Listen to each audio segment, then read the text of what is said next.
नाशिकमध्ये 15,000 वृक्ष लागवडीच्या मोहिमेचा आज शुभारंभ झालाय।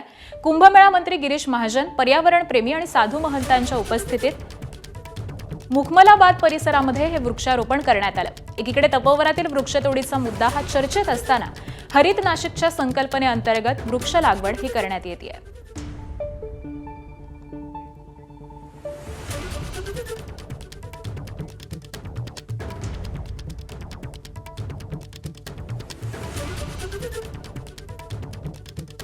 कारण नाशिक शहरामध्ये आता आपण वृक्षारोपणाला सुरुवात केलेली आहे। वर्तमानपत्र असतील, दूरदर्शन असतील, सगळ्या चॅनलवर, नुसत्या राज्यातल्याच नाही तर देशामधल्या टीव्ही चॅनलवर एक चर्चेचा विषय या ठिकाणी आपल्या वृक्षांचा झालेला होता। 12 वर्षापूर्वी जेव्हा कुंभमेळा झाला त्यावेळेला जेवढ्या निवासाच्या व्यवस्था आमच्या साधू महंतांच्या तपोवनामध्ये होत्या तेवढ्याच व्यवस्था आम्ही या वेळेला करणार आहोत। मी सांगितलं एक सुद्धा रावटी आम्ही त्या ठिकाणी जास्त लावणार नाही।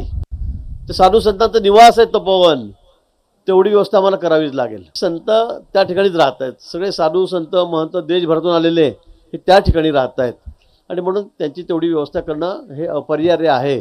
आणि आम्ही त्यातही हे सांगितलं की आम्ही ही इथली झाडं जी या ठिकाणी काढू ती आम्ही लगेच त्याचं दुसऱ्या ठिकाणीच स्थलांतर करू, आम्ही रिप्लांटेशन आम्ही त्या ठिकाणी करू, तशी व्यवस्था पण आहे। गेल्या वेळी आम्ही जवळपास 1000 झाडं काढली होती, त्यातली 700 झाडं जगलेली आहेत, म्हणजे 70% 65% त्याचा सक्सेस त्या ठिकाणी आहे। तर दरम्यान नाशिकमधील वृक्ष लागवडीच्या ठिकाणी साधू महंत देखील उपस्थित होते। वृक्ष लागवडीच्या निमित्तानं पर्यावरणाचा समतोल राखला जाणार आहे। तपोवनातील वृक्षतोड नाही तर त्या ठिकाणच्या वृक्षांचं पुनर्रोपण केलं जाणार असल्याचं हरिगिरी महाराज यांनी म्हटलं। विकासाकरिता काही गोष्टी आपल्याला कराव्या लागतात, परंतु त्याचबरोबर आपण आणखीन त्याचं संवर्धन करून राहिलो आणि त्याला ट्रान्सफर केलं जाईल, त्याला तोडल्या जाणार नाही। एबीपी माझा, उघडा डोळे बघा नीट।